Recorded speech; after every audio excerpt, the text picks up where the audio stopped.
What's up, guys? This is Grandmaster Jacek Stopa from Poland, and welcome to yet another Endgame course that I made here for club players.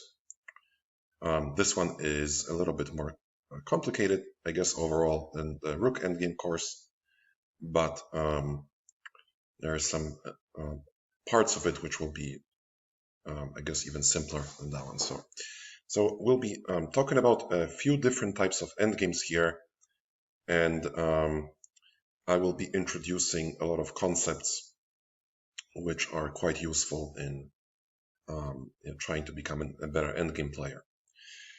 So we're going to start with an active king idea that will have a few examples here. So as we know, in the opening and middle game stages, usually, the king needs to be put into safety. This is the leading concept, related to how to play the king. In endgames, however, the more simplified they are, the more important it becomes for the king to actually show some activity, so it may participate in the strategy. And such is the case here in this relatively simple endgame, which basically we're here on looking at it from white side. It was a relatively easy win. White's king is very active here in the center on e4, and white has to find some strategy how to finish this off. So this is a closed kind of a position where the knight will have a big advantage over the bishop. This bishop wishes he could target some of white's pawns, but that is not possible due to the wrong color of this bishop. So it's sort of sentenced to be a defender, and so is this king. Of course, if this king was, I don't know, on d1 or b3, somewhere around here, this would be a different story, but it is just sort of trapped here where it really doesn't want to be. And again, it's sort of sentenced to just being passive and more on the defense. But there is a pawn chain here, and there's a pawn on a5. They are defended, so how can white win this endgame? Well, probably by promoting one of his pawns, but they're all blocked. So maybe it's not immediately apparent that this is a relatively easy win, but once we get to it, it will become pretty obvious just how terrible this setup is for black. How to win? Well, we need to find a way for our king to get to the weak pawns, c5 or a5. So, well, king f5. We're basically trying to get to the back of black's position. Maybe this way. We'll be moving down the white squares mostly because this bishop is taken away all of the dark squares. And we want to gradually get to one of these pawns, probably c5 because it's closer, and then use our knight to basically push this king away from c6. And right now we are trying to get to e6 as a step forward. So let's see what happens if black just tries to prevent us from coming into e6. King d7. Black is being defensive here. And we go knight g5. Okay, we begin the knight journey here. The knight will be very important in chasing the black king away and also skillfully targeting this pawn. Okay, so knight g5, coming either to e6 or most likely e4. Well, black has no serious counterplay, actually no counterplay at all. So bishop d6, preparing the defense. Okay. Knight e4. It has to be noted that the vast majority of the pawn endgames will be completely lost. Let's say, just for the sake of argument, let us consider what happens here. Well, this endgame is basically lost. Black has to move somewhere, and we're just gradually gaining space. If king e7, of course, this is hopeless. King c6, obviously king e6, and that's it. Okay. So black doesn't want to do that, and instead he plays bishop e7, king e5, coming to d5, king c6, and we keep gaining even more space with our fantastically placed knight on e4. We are pushing the black bishop away, and well, black doesn't have much choice here. Bishop h4. What you guys think is the next step? Black still feels pretty sturdy, feels pretty, I guess, solid, although maybe solid is not the best word in an endgame. But anyway, what do you guys think white could do here to black's position to kind of further make progress? Black, the bishop has enough squares to kind of still circle around, because this d8, okay, f2 as well, I guess, because that's never possible. So black will not be willfully leaving the c6 square. Well, we need to force the king to leave the square.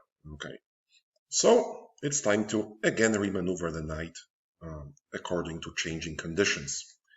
Knight f6, bishop e1, and knight g4. Obviously, this knight is coming into e5 to push the king back, so we may keep correcting our king here. Bishop g3, knight e5 check, king c7, and king d5. Okay. So of course, this pawn endgame again is lost just like previously. King b6, check, and basically that's it. We will start collecting all the pawns. This is a no counterplay case, so we will just slowly get this one. Knight e6, get this one. Knight f5. Well, if we really want to, we can probably get this one as well. We push the pawns, and that's it. Basically, very simple. This endgame introduces the concept of an active king. As well, it's a type of a closed endgame, so the knight is, in the vast majority of the cases, better than the bishop in these closed kinds of positions. So relatively simple introductory example. Let's look at another nightmare scenario. This one a little bit more complicated, but the idea is the same. Okay. So importantly, okay, white starts here, and he has to make a precise intro. How do we tackle this sort of a position? Well, so again, white's king is more active. It's again in the center on d4 this time. Black's king is more on the defense. This is not exactly that kind of a closed position like the previous one, but it has some elements of a closed position. These pawns are locked against each other.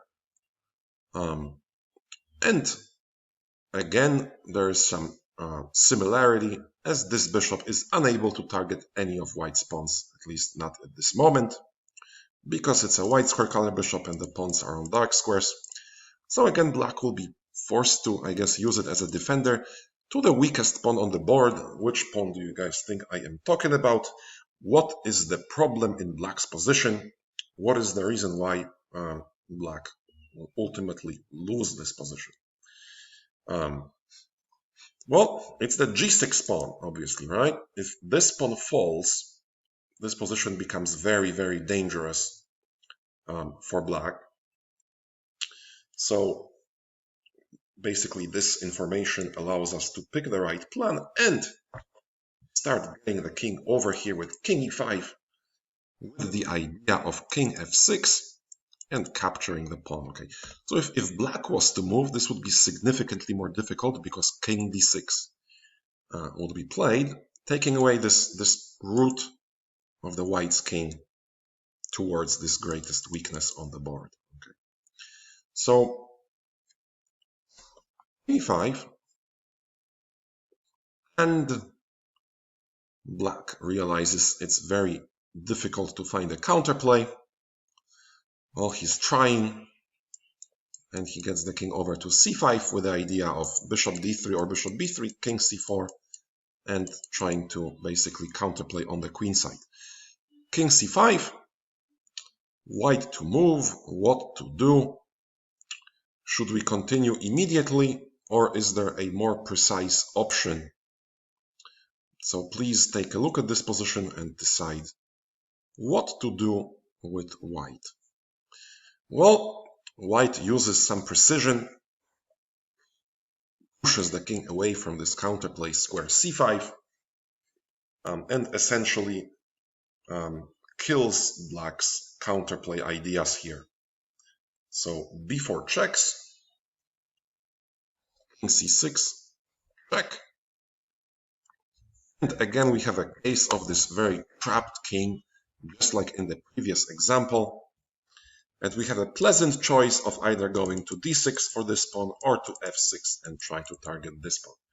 Well, which one do you guys think white goes for here? Which is a better choice? So obviously it is much more useful to get to the g6 pawn, and that is what white chooses here. In f6, bishop d3,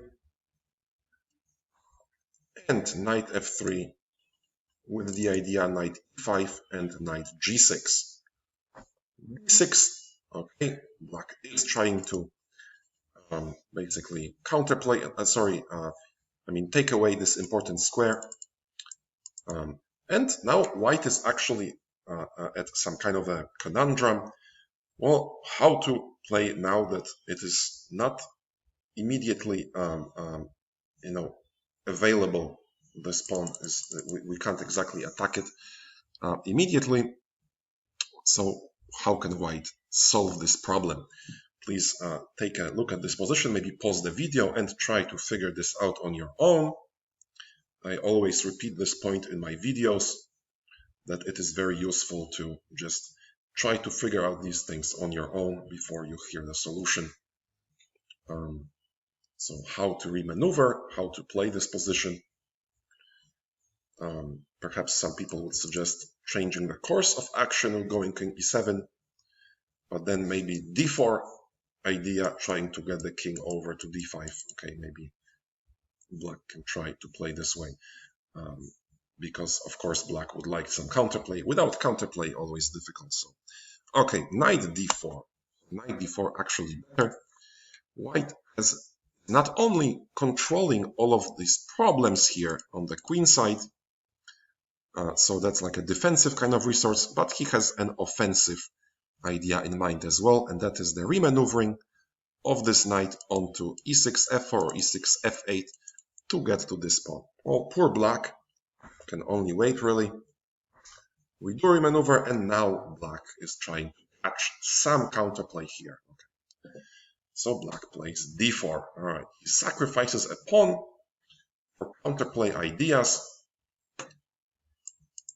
such as these. cd4, c6, and now again precision. White needs to be precise about picking a good square to simultaneously attack and defend against black's counterplay, and that is knight f4. Knight f4, which not only attacks g6, but also controls the square d5. Only waiting, and we capture, not wasting any time. No, black does get his counterplay though. How can we make sure that we bring the point home anyway? Well, if you look at this position, obviously the g5 pawn is much more dangerous than any of these black pawns. So you already get a strong hint that this is a completely winning position, and it's just a matter of a correct finish here. So knight e7 check, king d4, and knight f5 blocking this diagonal. Knight f5 check, king c3, that's the best black can do. d6, now time to defend the promotion square, but there's not that much that can be done. Now, importantly, there's knight h6. I can imagine some players going knight e7, promotion, and knight g8. But this actually would be very dangerous because no promotion will be up a piece, but black will go king c3 and get the b pawn all the way here. So that is something that we have to be precise about. It's very difficult. I mean, not very difficult, but like it's important to be precise in these winning positions to make sure that there is no leakage, there is no blunders. Okay, so precision. Okay, knight h6 with the idea of knight f7, king c3, knight f7, and white is winning this position. And let us now transition into another example. This one is, I would say, by far the most interesting so far. So how to evaluate this position? First of all, what do you guys think is the correct way of thinking of this position? Well, let's first take a look at the material. There's 3 pawns on white side, but 5 pawns on black side. Okay, so this signals that black should have an advantage.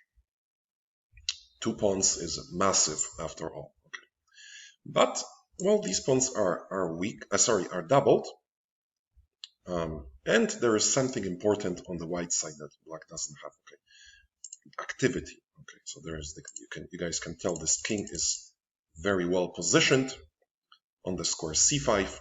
This rook is also very active, and the black rook is passive, and so is the white king, the black king.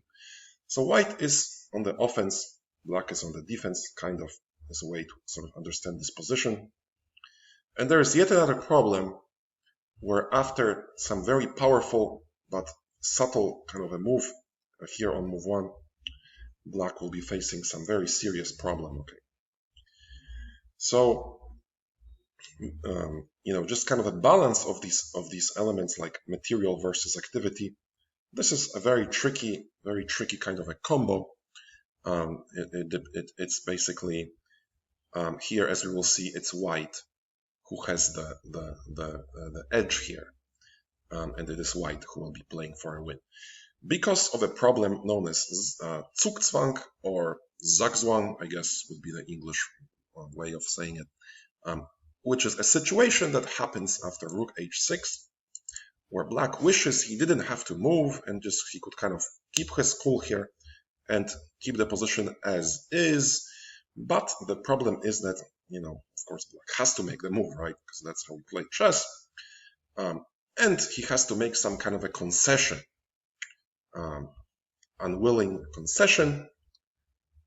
And, well, what can he do? Okay, so one way is, well, maybe he can move the king. All right. He cannot move any of his pawns, so maybe he can move the king. All right. Well, if he moves the king, wherever he goes, the c6 pawn will fall. And then maybe this pawn will fall, and then basically the whole chain kind of collapses. Let's say king d8, okay? We go king c6. Now black has no quick way of counterplaying. Let's say he can try, but everything falls in one sequence. So this is terrible. And if he instead ends up defending here, there's an even bigger problem. This position is lost immediately. So rook h6 and rook g7. Rook g7 with counterplaying rook g3 and rook e3. So this is the lesser evil. We haven't really considered, okay, there's option Rook f8. But Rook f8, on the other hand, falls to Rook h7, and this basically becomes a pretty terrible setup with just such an incredible passivity here that White is basically is essentially winning this position. So Black in this setup decides to go active. Rook g7, and we start grabbing the pawns. Okay, so Rook f6 with this idea, and then we'll have it not only be equal materially, but we will end up with a very dangerous passed pawn on f5. So Black has to create his own passed pawn. Now, this is a pretty fascinating endgame that arises here, and we'll consider some of it. It's a very, very deep endgame, as we will see, with a nice variety of possibilities for both sides.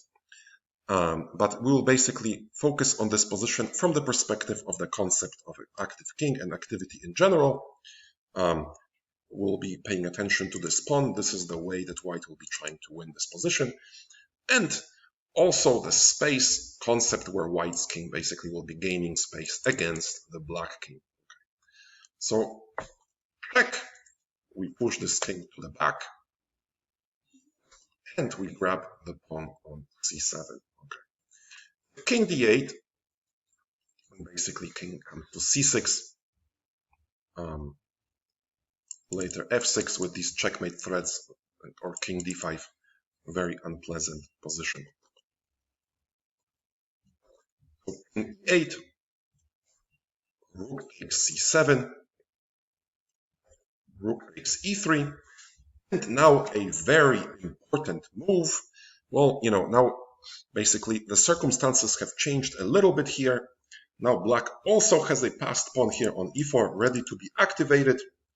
White also has the pawn. So now it's time to decide, okay, should this pawn be grabbed with a further idea of king d5, or maybe there is something that's better, that is kind of a more urgent, of higher value here. So actually it happens, okay, king d6, this idea basically introduces the concept of some checkmate threats, checkmate setups, or checkmate traps, where White will be creating a checkmate threat here. Rook f3, okay, defense behind the pawn. King e6, okay, important move, because if e3, of course, there is checkmate in one here. This shows you just how powerful the activity of the king can be in any type of endgame. We've previously seen two light pieces endgames. Now we are taking a look at a completely different type. This is a Rook endgame, but the concept is largely the same, with this extra twist of the checkmate setup. Okay. So two options that we consider, two serious options. Okay. One is the move king f8. That is not as strong as king d8. We'll see. King f8. What to do? What to do here?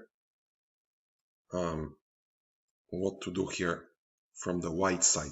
King f8. Okay. So the pluses of this setup are that the king is in front of the white pawn, and maybe Black can hope for some Philidor-like setups in the future, as we'll see is the case after some of these pawns have traded. The minus is that it's easier for White to set up another checkmate trap. So king f8 takes on c6, and White and Black is trying to have his own counterplay. Actually, this is quite dangerous, to be fair. I mean, if you can imagine this pawn getting to e2, this becomes very, very problematic. And two ways to continue. I again suggest you guys pause this, especially during this endgame, and try to do some calculations on your own. There are two very tempting moves here. One is f6, the other one is king f6. Which one would you guys personally choose? Let us start with king f6. Okay, of course, again, no time for e2 because of checkmate. So the king has to escape. Rook e6. king d7, okay, and we consider this very curious endgame. So this pawn is dangerous, this pawn is dangerous, okay, and again, what makes the difference is the activity of the king here. King g5, now black obviously wishes his king was either on f7 in a perfect defensive spot or on d3, a perfect offensive spot, but it happens to be on this very unfortunate square d7. Now, rook h3, king g4 was threatening, no way to really stop it. And white is getting to this pawn. Now black realizes just how terribly placed his king is. He tries the only counterplay. Now f7 is a deadly threat.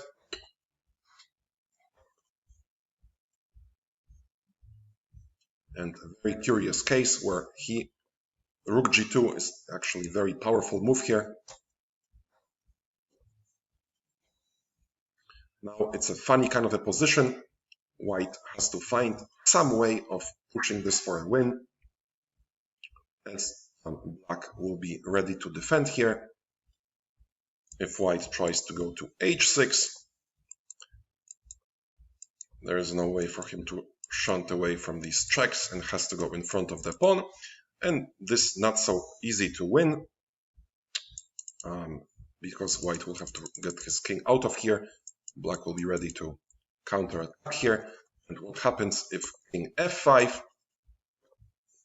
is that now this king ends up in a pretty funny kind of a trapped setup where he wishes he wasn't in front of this rook. f7 is no longer so effective as the king manages to defend on time. But a very, very difficult endgame, practically very difficult. And let's say white is trying to make some tricky play here, rook f2, to create some more space for the king. And now counterplay d4. If king e4, then obviously rook g8 now comes on time with a draw.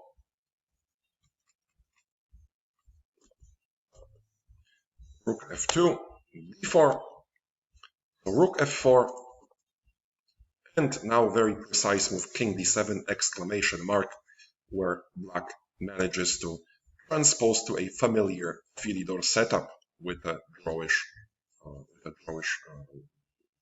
position here.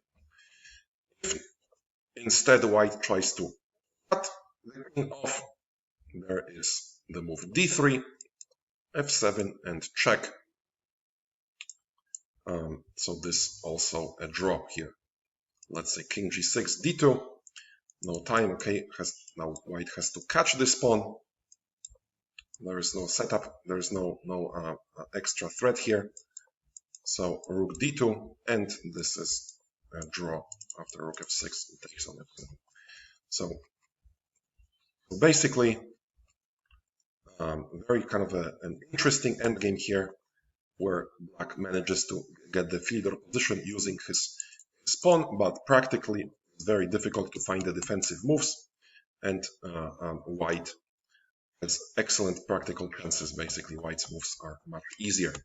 One of those types of endgames where the offensive side has an easy time creating practical problems, but the defensive side has to be extremely precise to stay in the game. So let's get a few moves back here. And now we consider the option f6. Okay, again the same threat, rook c8. King g8, of course king e8 is not possible. Now check, we chase the king away. And very powerful move, rook e8.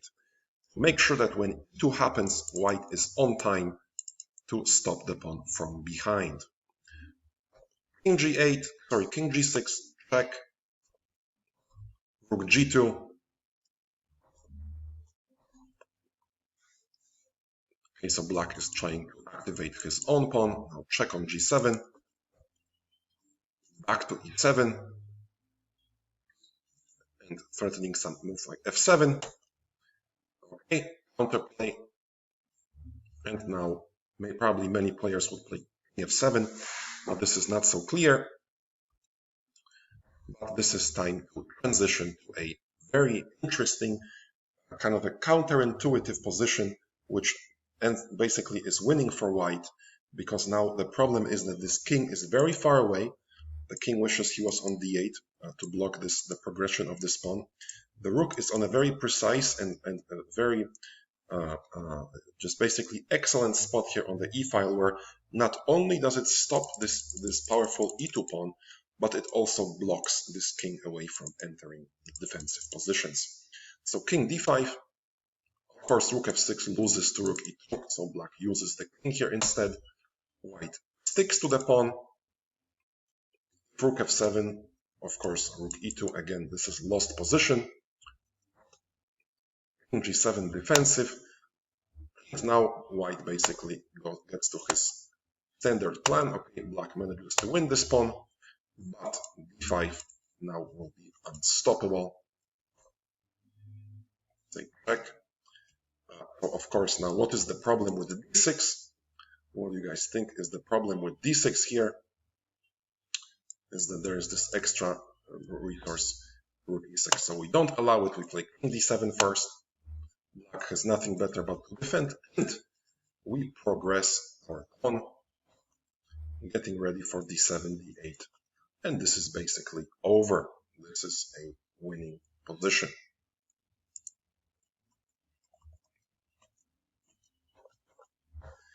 Now we are back here in this setup. We have considered the move king f8. And now let us take a look at the other option, and that is king d8.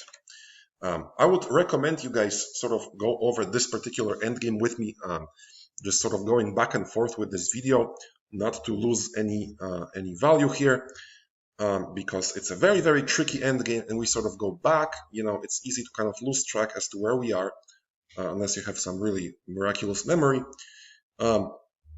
So yeah, I personally believe that's the best way of kind of getting the most out of this course. So king d8, well, we grab this pawn. Black is attending his usual counterplay here, trying to squeeze the best out of this e-pawn. So e3. Now rook d6 check. Of course, now the rook will be coming here through d5. And powerful move rook f4. Okay. If e2, of course, there is rook e5. And this is very dangerous. Basically, yeah, lost position. Rook f2, these two pawns basically will create a lot of damage together. So black makes a precise move, rook f4, with a threat of rook e4 check and followed by e2. White has to defend against this. And actually, what do we get here? Well, this is something again that we know. Actually, this is right. This is a Philidor position. Okay, this is basically a drawn setup. The king finds himself on the right square here. But to see this move rook f4 from afar, it's very difficult. Very difficult, I would say. So again, practically speaking, many players would basically lose hope here already and decide this must be winning for white due to material advantage and the activity. But after this really strong move, rook f4, basically black manages to transition to our familiar setup of the Philidor position, and this is a draw. King f8. So what happens here is that we get ourselves from this position here in the beginning, where we have to decide who is better. When we try to evaluate this, where there is pluses and minuses on both sides, black is up 2 pawns, white has fantastic activity, and we see that this activity of both the rook and the king make up for a more powerful element, and it is white who is pushing for a win here. Practically, I would say most games between two equal players here would end with white winning, is what I would personally think, as it is very, very difficult to find those defensive resources with black as we've seen before, there are so many difficult choices to make that, yeah, I would take white here any day.